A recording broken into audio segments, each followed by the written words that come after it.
They packed my bag without asking and told me I had 1 hour to leave. My mom wouldn't even look at me. My dad said, "We just don't recognize who you are anymore." Hi, I'm Calla. That night I walked out of my childhood home with nothing but a duffel bag and 2 heartbeats growing inside me. They thought I was a thief, a liar. They believed everything my sister said and never once asked what I was carrying. 3 years later, the same people who erased me came begging for help. What would you do if the family who cast you out came back when they needed saving? I'd love to hear your thoughts. Drop them in the comments below. You'd think your own parents would ask for the truth before turning you into a stranger. They didn't. I remember the jacaranda petals brushing against my shoes as I walked up the front path, their purple softness crushed under each step like they knew what was coming. The house was quiet, too quiet for a Sunday dinner. No clinking of pans, no trace of garlic in the air. Just the low drone of the air conditioning and the absence of what used to make this house feel like home. They were already seated when I walked in, Dad in the recliner, Lizette and Wes flanking the couch like it was a courtroom. Mom didn't even look up. I opened my mouth to speak, to ask where the food was, why the silence. But Dad got there first. "You're late." I blinked, one hand still on the strap of my purse. "Traffic on I-17. Took a while getting through the site," he said. That one word. Flat. Final. I sat suddenly aware that the living room smelled like lemon polish and something sour like milk just past expiration.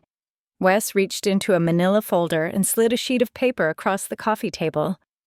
A financial statement highlighted in orange. "That's from Mom and Dad's retirement account," he said.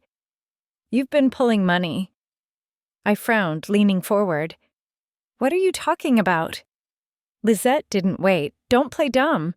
And you really think we wouldn't find out about the married doctor from Banner Hospital?" My breath caught. "What he told me, everything. You were trying to wreck my engagement." I looked at her, stunned. "Lizette." "I barely know your fiancé." "Enough," Dad said, raising a hand. He didn't shout. He never needed to.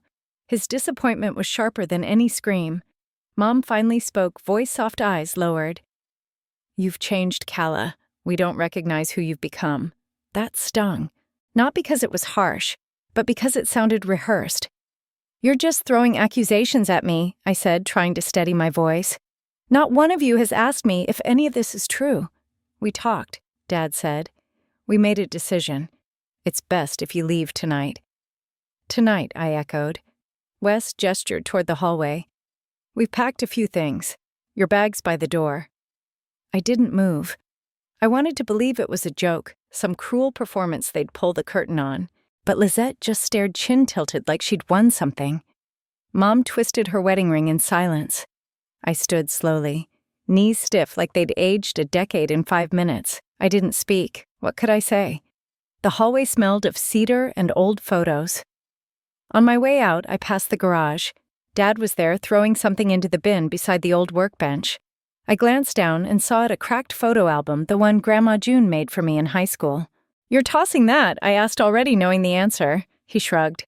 "Didn't figure you'd need it where you're going." He closed the bin. I opened the door.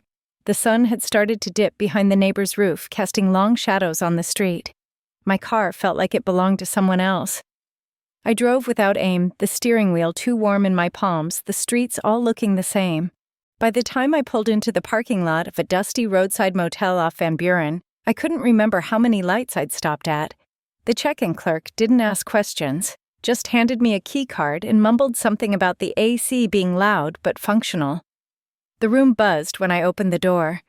Not just from the unit jammed into the wall, but from the lights, the silence, the weight of something pressing down. The carpet smelled like bleach and damp towels. I sat on the edge of the bed, staring at the blank television screen. My hands trembled slightly, not from fear, but from the emptiness settling into my ribs. Then the ache hit, low in my stomach, dull, rhythmic. I reached for my purse. My period had been late, but I hadn't dared think. Still, I found myself walking 2 blocks under the flickering streetlights to a gas station that smelled like gasoline and cinnamon gum. I bought the test. Didn't wait for a bag. Back in the motel room, under yellow bathroom light, I watched the result appear. 2 pink lines. faint but firm. I didn't cry. Not then. I just looked at my reflection eyes, ringed in fatigue mouth, pressed into a line I didn't recognize. "You're the one thing they can't erase," I whispered.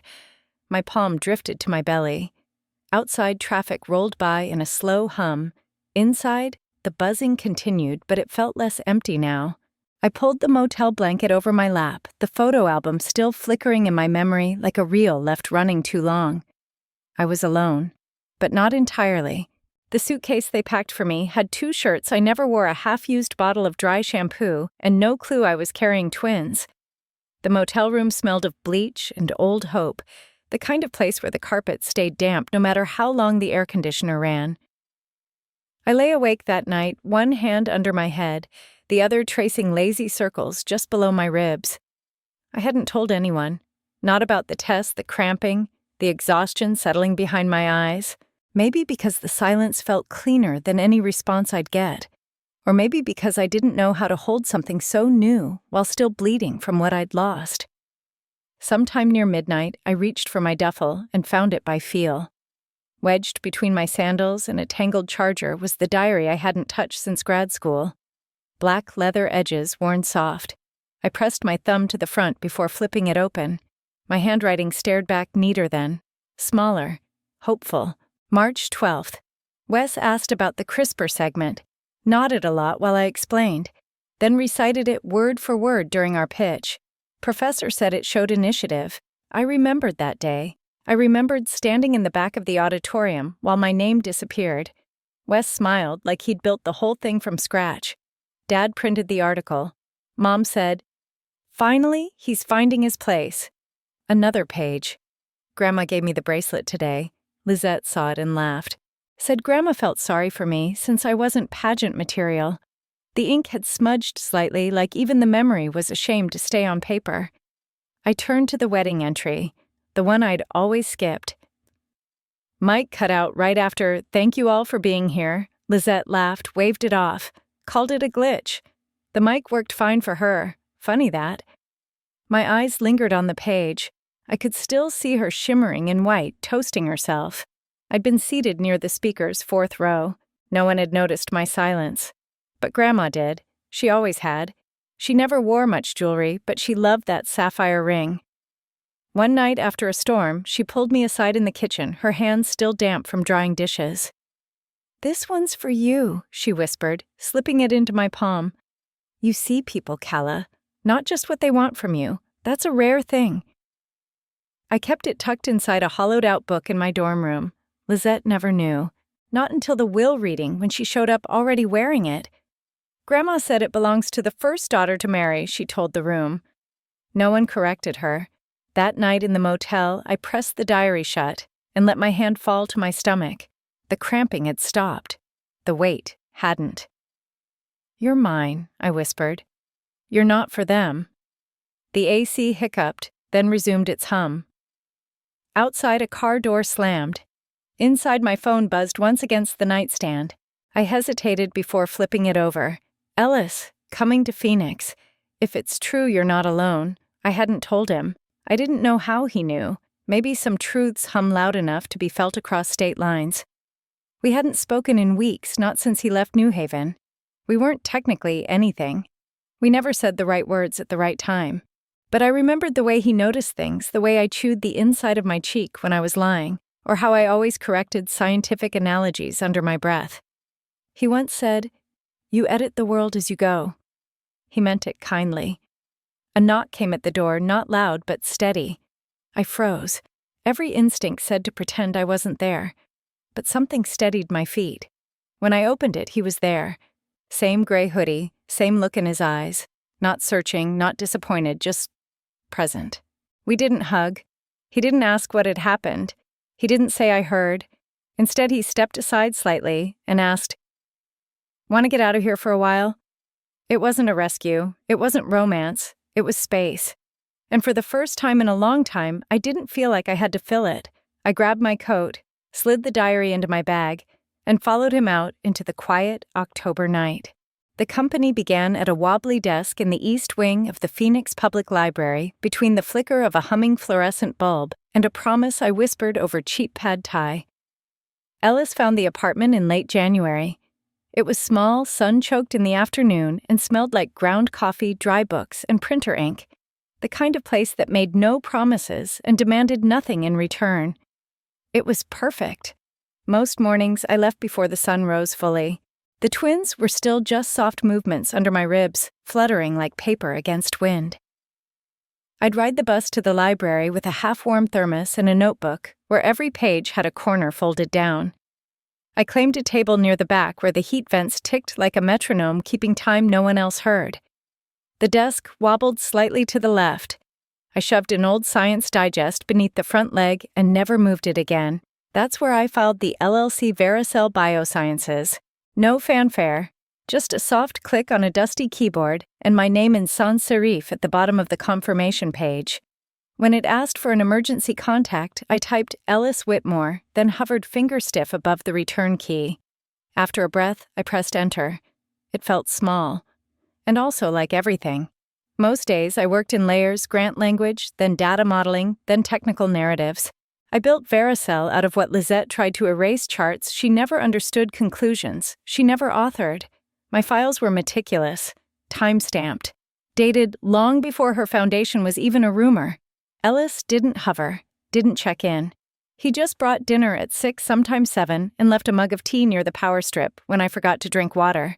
He'd say things like, "Do you need a new chair?" And I'd answer, "No, this one's creaky enough to keep me alert." That was the rhythm. No fixing. Just quiet presence. One night, he brought pad thai in slightly damp cartons and sat cross-legged on the floor while I rearranged sticky notes on the wall.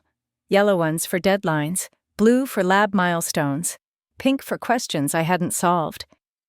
I sat beside him, eventually pulled my legs up under me and whispered, "I'm not building this to impress anyone."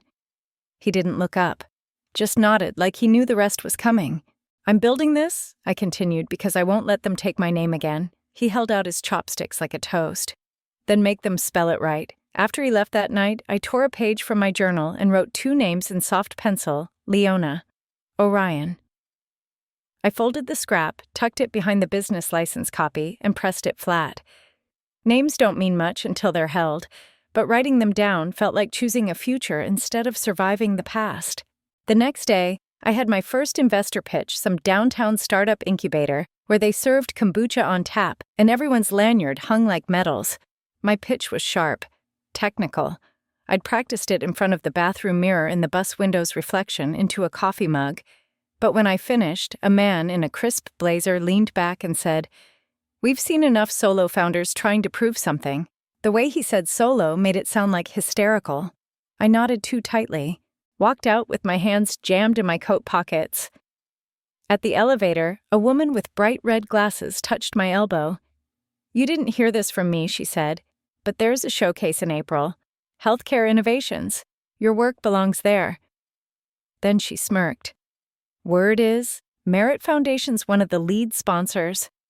I didn't respond, just stepped into the elevator, stomach twisted in a knot I couldn't quite name.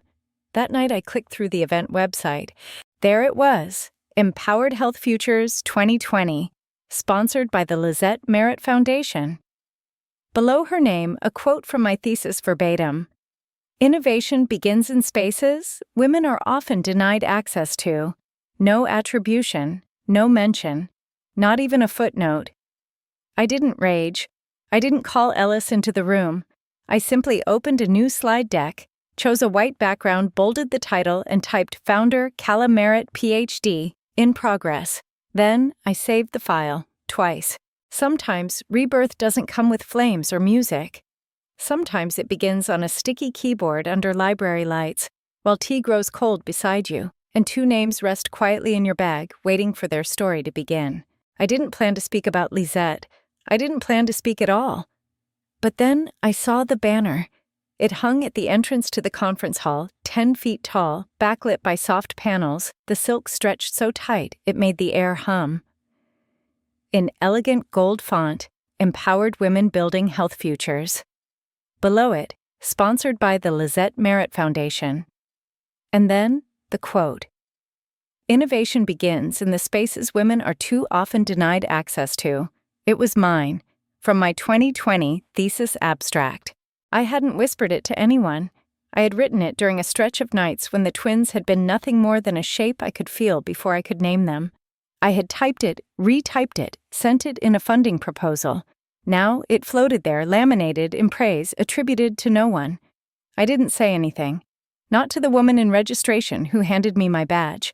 Not to the conference moderator who smiled too brightly as she ushered us backstage. Instead, I stepped onto the stage with the weight of 31 weeks pressing low in my back, a slide remote in one hand, a deep inhale locked behind my ribs. I didn't scan the audience. They weren't the ones I needed to see. Slide 1. Hormonal response over the trimesters, colored arcs intersecting like breath patterns. Slide 2. Patient response data from under-resourced clinics demographics, delayed diagnoses, prevention ratios. Slide 3. A photo. Me standing in Ellis's apartment bathroom, hand curved protectively around my belly. A sticky note taped to the mirror. You're not invisible. They just can't see it yet. I let the silence stretch. Then the final slide, a time-stamped PDF of my 2020 thesis submission. Same title, same phrasing. The date circled. I leaned slightly forward. My voice stayed even. I built this not in spite of what was taken, but because of it. Because the only way to prove I was here was to build something they couldn't bury. One row back, a man whispered, "Wait, isn't her sister?" I looked out over the room. The lights made the crowd blur at the edges like they were melting into each other. And still I found the center. "No," I said. "I don't have a sister." The silence that followed wasn't stunned. It was complete. Like the pause after a chord resolves. The moderator stepped forward too quickly, thanking me. I stepped down without waiting for the applause that never came. Ellis was waiting just outside the hallway, phone in hand. He didn't speak, just tilted the screen so I could see. Cease and desist re-defamatory claims. Trademark violation. The email subject glared in bold. The sender, Lizette Merritt Legal Counsel. I blinked. That was fast. Ellis let out a slow exhale. Time-stamped 37 minutes ago. Of course, she hadn't even waited for my talk to end. It wasn't about watching. It was about warning. We walked down a short corridor that led to a breakout lounge, industrial couches, 2 low coffee tables. A woman offered us cucumber water. I declined. Ellis took one just to have something to hold. I reached into my bag and pulled out the navy folder I'd packed the night before. The tab read, simply proof. Inside research logs from 2019, email threads with subject lines like draft V3, cell response pathway, attachments time-stamped months before Lizette's foundation was registered, screenshots of the lab server access, log my login, not hers. I closed the folder and placed it gently on the table between us. "Let her try," I said. "I'm ready." Ellis didn't say I knew you would be. He just reached over not to hold my hand but to straighten the folder slightly, aligning the edge with the corner of the table. That small motion made my breath catch in the best way. Outside the glass wall, the banner still hung. Gold letters.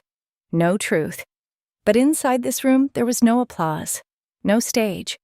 Just a woman who had built her name back one dataset at a time, and who wasn't afraid to speak now that she'd learned no one else would say her name unless she said it first. Courtrooms aren't loud like movies. They're colder, cleaner, sharper. They smell like old paper and filtered air, and the tension people try not to bring in with them. I sat at the petitioner's table, hands folded, breathing slowly through my nose. The blazer I wore was navy structured simple, and maybe too stiff across my shoulders. My belly pressed softly into the table's edge, the weight of the twins, a quiet living reminder of how far I'd carried everything. Vivian Roth sat beside me, her posture so composed it made the wood grain look flimsy. She was the kind of woman people didn't interrupt, not because she was loud, but because she never wasted a word. Across the aisle, Lizette adjusted her cream sheath dress and removed her sunglasses, like this was a brunch meeting. Her hair was styled her heels unreasonably high. Our parents sat a few rows behind her as though proximity alone was a neutral act. The judge entered. Mid-50s, gray-streaked curls pulled into a low bun. Her eyes scanned the room with the precision of someone who had no time for performance. Vivian stood first. "We are not only here for theft of attribution," she began, her voice smooth as glass. "We are submitting verified audio recordings of intentional misrepresentation alongside time-stamped documentation of original authorship." The clerk connected a device to the court's monitor system. A brief static buzz, then Lizette's voice filled the room, faint but unmistakable. "She'll never push back. Just take her off. She doesn't check systems, she builds them. That's not the same." Pause. Then another voice, my mother's soft, brittle callas, not easy to love like Lisette is. People respond to ease. No gasps, just stillness. The kind that follows a dropped glass and waits for the pieces to settle. I didn't move, didn't flinch. Vivian submitted the printed thesis draft next March 2020. My name on the header. Email logs followed my grant proposals correspondence with early advisors' screenshots showing login activity traced to my credentials, not Lizette's. Lizette's counsel objected, of course, called it a misunderstanding among family. Suggested I had been confused about internal collaboration. Vivian didn't even turn to face him. She simply said, "The record will speak for itself." When the judge finally spoke, her voice was even, but there was an edge beneath it, like flint waiting to spark. "Based on the evidence provided and the absence of credible rebuttal, I am granting a preliminary injunction against the Merit Foundation from using any language materials or visual identity associated with the plaintiff's original work." She paused, glanced at Lisette, then continued. "This ruling includes, but is not limited to abstracts, quotes media content and public-facing documentation originating from the plaintiff's thesis and associated research. No applause, no outbursts, just ink on record and the slight shift of my father's shoes against the courtroom floor." As we exited, reporters clustered near the steps. Microphones, smartphones, soft murmurs that always follow public shame. One voice broke clearer than the others, Ms. Merritt. "Do you have anything to say to your family today?" I didn't slow, just said no. I already did. And kept walking. The July heat hit harder outside, dry, piercing dust thick. Ellis waited near the curb, the twin stroller in the back seat of the car, though I wouldn't need it for another few weeks. When I opened the door, he didn't ask how it went. He just passed me a water bottle with a quiet smile. At home, I peeled off the blazer, folded it carefully, and placed it on the dining chair. In the corner, a paper crown Leona had made from a cereal box leaned against a stack of legal pads. I smiled only a little. Dinner was quiet. Ellis made salmon and roasted vegetables, the kind of simple, thoughtful meal that asked nothing of me. After we put the twins to bed, Leona clinging to my pinky Orion, murmuring nonsense against Ellis's shirt, I checked our shared inbox. No subject, no signature. Just a sender I hadn't seen in months. From Dad, Zinnia's gone. We're alone now. I stared at the screen for a while.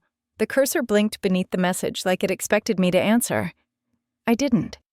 I powered down the laptop, slipped into the nursery, and kissed both foreheads with the tenderness of someone who had finally learned that love and silence are not the same. The photo came in a plain envelope. No return address, no handwriting I recognized, just a soft crease across the top, and the familiar hum of something long buried, now unearthed.